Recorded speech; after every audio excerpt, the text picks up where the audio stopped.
कि जैसे चैटर्जी ने कहा कि हम अंग्रेज़ी में हम ज्ञान बनाते हैं कि हम ज्ञान लेते हैं, हम ज्ञान की कॉपी करते हैं, कि हम इन दोनों ज्ञान बना नहीं रहे, कि हमें कोई कोट नहीं करता कि इंडिया में किसी ने ये कहा या कोई नई सोच हमने पैदा नहीं की कि इंडिया में एक नई थिंकिंग पैदा होगी जिसको हम कोट करते हैं कि ये लाका ने ये कहा, फूको ने ये कहा, दरीदा ने ये कहा। सो हम ज्ञान बस ले रहे हैं। सो कोई वक्त था कि हमने ज्ञान दिया भी, जैसे हम कहते हैं कि जो रस सिद्धांत है, जिसको हम कहते हैं जो हमारी इंडियन पोइटिक्स है या तमिल में ऐसे पोइटिक्स है कि वो हमारी पोइटिक्स थी, वो उनको रस का अनुवाद करना पड़ता कि रस को हम क्या कहें। हम कहते 9 रस हैं कि श्रृंगार रस, तो अंग्रेज़ी वाले रस को क्या कहें, उनके लिए ये मसला है। कभी इसको वो फ्लेवर कहते हैं, कभी वो इसको एलिमेंट कहते हैं, और क्या वो उसको जूस कहें, क्योंकि वो ज्ञान हमारा था और उन्होंने ये ज्ञान लिया। लेकिन जब से हमारी जहनीत ग़ुलाम हो गई, तब से हमने ज्ञान बनाना बंद कर दिया। ज्ञान हमसे बनता नहीं, क्योंकि हम अपने लोगों से, अपनी धरती से, अपने स्रोतों से बिल्कुल बिछड़ गए और हम सिर्फ लेने वाले बनकर रह गए, एक मांगने वाले बनकर रह गए, क्योंकि हम सोचते कि जो वो कर रहे हैं वो बिल्कुल सही कर रहे हैं, तो हम उनके पीछे पीछे चलते रहे। और ये एक बहुत बुरी बात है कि जो इससे नुकसान ये हुआ कि हम ओरिजिनल साइंटिस्ट भी हम तभी पैदा करेंगे अगर हम साइंस को अपनी बोली में पढ़ेंगे। कि अब तो बहुत ज़ोर तो आपका इस बात पर लग जाएगा कि ये जो फ़िक्रा कैसे बनाना है, ये सेंटेंस कैसे बनाना है, तो आप साइंस भी आपको तभी असल में समझ आएगी अगर आप उसको अपनी भाषा में पढ़ेंगे, और जब समझ आएगी तभी हम ज्ञान बना सकेंगे, ज्ञान पैदा कर सकेंगे।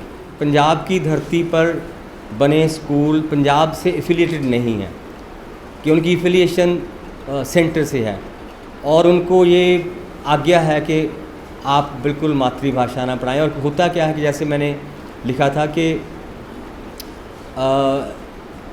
कि सब सांसा कर दे रुखां दा, सब कल कल कर दियां नदियां दा, सब ची ची कर दियां चिड़ियां दा, अपना ही तराना हुंदा है, पर सुनिया है इस धरती ते वो भी देश है जिस अंदर बच्चे जे अपनी माँ बोली बोलन जुर्माना हुंदा है। कि एक वो धरती है जिथे माँ बोली बोलन ते जुर्माना हुंदा है। लेकिन इत्थों भी इससे आगे भी एक और गहरी बात है कि माँ कहती है, पंजाबी माँ कहती है कि चलो कोई बात नहीं, अगर मेरी बोली भूल कर भी मेरे बच्चे को उच्चा ओहदा मिल जाए, अच्छी नौकरी मिल जाए तो कोई बात नहीं। और पिता कहता है कि अच्छा है यहाँ ही जुर्माना दे के छूट जाएँ, ज़िंदगी ही जुर्माना ना बन जाए।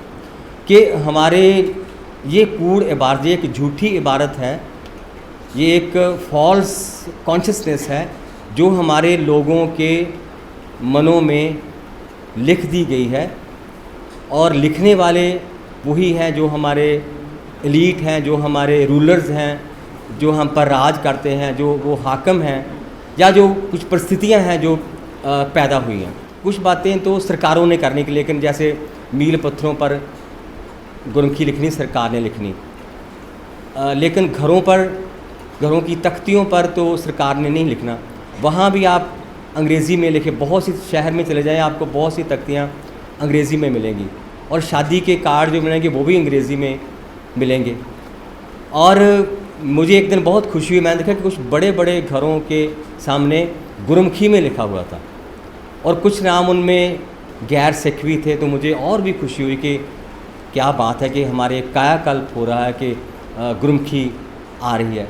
लेकिन बाद में ये राज खुला कि वो वकीलों के घर थे या डॉक्टरों के घर थे, क्योंकि वकीलों और डॉक्टरों की असामियां हैं। गांव के लोग डॉक्टरों में, तो उनको सुविधा होगी, हाँ ये डॉक्टर है, ये वकील है। तो ये एक इकोनॉमिक्स का जो सीधा रास्ता, जहाँ जो बात कहते हैं कि अब अभी हम खुद ही कन्विंस नहीं हैं कि हम गुरमुखी को या पंजाबी को अपनाएं, कि हमें पहले खुद को कन्विंस करना पड़ेगा कि वाकई गुरमुखी की, पंजाबी की हमें बहुत ज़रूरत है। और दूसरी बात है कि हमारे स्कॉलर्स, हमारे विद्वान मेहनत करने पे राज़ी नहीं हैं कि ये होता है कि हम कई बार कहते हैं कि झक्खड़ तूफ़ान बहुत तेज़ था, लेकिन होता है कि आपकी जड़ें कितनी गहरी थी कि आप सब भी हर बार तूफ़ान की तेज़ी को इल्ज़ाम देकर आप खुद सुरखरू नहीं हो सकते कि नहीं तूफ़ान बहुत तेज़ था। ये है कि हम कई बार अपने अपने अल्फाज ढूंढते ही नहीं। मुझे याद है मैं राजस्थान में था, आज उन्होंने शायद आना भी था, हमारे बहुत अच्छे विद्वान राजस्थानी के जो राजस्थानी के रुतबे के लिए बहुत जूझ रहे हैं, चंद्र प्रकाश देवल। तो उन्होंने बहुत इंटरेस्टिंग बात की, वो पंजाब को जानते हैं। मुझे कहते हैं कि आपको तो ऊड़ा और जूड़ा वो आपकी लाजपत बचा रहे हैं, वरना आप अंदर से बहुत ब्राह्मण हो, आप जात पात को पूरी तरह मानते हो और अपनी भाषा में भी आपको जो है ना उसके ऊड़ा आपकी लाजपत कि आप इतने शब्द आने दिए जा रहे हो हिंदी के कि हम भी नहीं आने देते, राजस्थानी में हम आने नहीं देते कि हमारे क्यों लफ्ज़ कोई आ जाए। जैसे आप अखबार पढ़ेंगे तो 3 लफ्ज़ आजकल बहुत आते हैं कि उत्थों दा लोक राज तबाही दी कगार ते।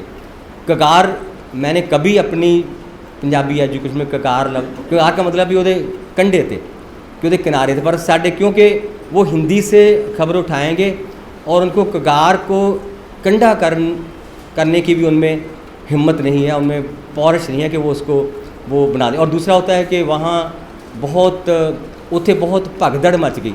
भगदड़ भी मैंने अपनी जन्म से लेकर अब तक पंजाबी में लफ्ज़ भाजड़ पै गई।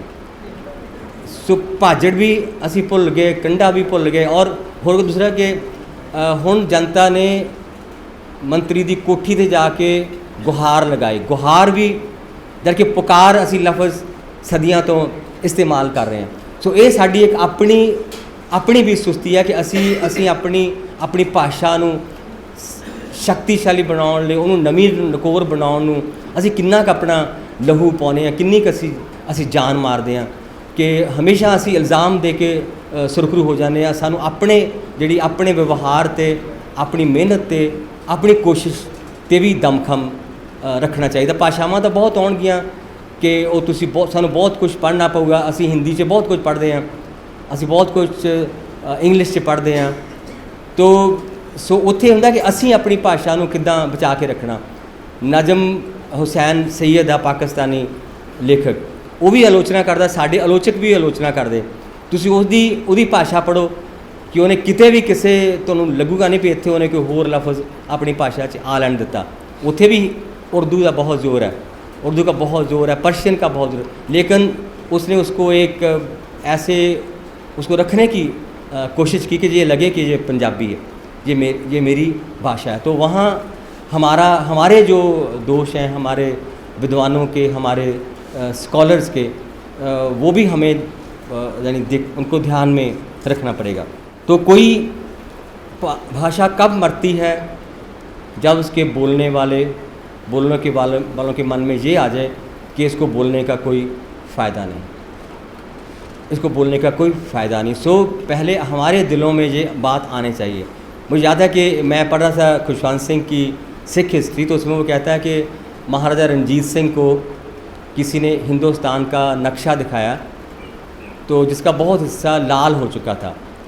तो महाराजा पूछते हैं कि ये लाल किया, ये लाल रंग क्या है? तो कहते हैं कि ये वो जगह है जिस पर अंग्रेज़ों का कब्ज़ा हो चुका है। तो महाराजा रणजीत सिंह बहुत उदास होकर बोले कि बहुत जल्दी सारा लाल हो जाएगा। कि उनके आखिरी दिनों की बात थी जब उनको दिखाई दे रहा था कि एक उनकी पेशीन गोई थी कि ये शायद सब कुछ नहीं टिकेगा। तो अब कभी कभी अपनी भाषा को देख के भी वो याद आती है कि एक दिन सब लाल हो जाएगा। जैसे हम एक लैंग्वेज की ओर सारा एक निज़ाम, एक सभ्याचार जा रहा है, तो पर लेकिन इन हालातों में भाषाएं मर भी सकती हैं। जैसे किसी ने कहा कि 21वीं सदी भाषाओं के भक्षण की सदी है, कि 21वीं सदी में बहुत सारी भाषाएं ख़त्म हो जाएंगी। इस दौर में भाषाएं मर भी सकती हैं, लेकिन भाषाएं बहुत स्ट्रॉन्ग भी हो सकती हैं। कि जो भाषाओं वाले चेतन हो जाएंगे कि हमने अपनी भाषा को बचाना है, हमने इसमें शब्द क्रिएट कर रहे हैं, हमने इसको बचा के रखना है, हमने इसको अपनी जिंद जान से लगा कर रखना है, वो भाषाएं पहले से भी स्ट्रांग, पहले से भी शक्तिशाली हो जाएंगी। लेकिन अगर उनको बोलने वाले सचेत नहीं होंगे तो वो भाषाएं मर जाएंगी। सो ये अब हम पर है कि हमने अब अपनी भाषा को और शक्तिशाली बनाना है कि हमने इसको मर जाने देना। सिख या पंजाबी किसी भाषा के प्रति प्रेजुडिस नहीं हो सकता, क्योंकि गुरु ग्रंथ साहिब में भी कई बहुत भाषाएं हैं, और फिर गुरु गोबिंद सिंह जी के उनके संस्कृत में जापसा पढ़ें, पर्शियन पढ़ें, सो हम भाषा के प्रति हम प्रेजुडिस नहीं हो सकते। लेकिन अपनी मदर लैंग्वेज की कॉस्ट पर हम किसी और भाषा को ऐसे कि वो हमारी मातृभाषा को ख़त्म करते, ये हम होता नहीं देख सकते।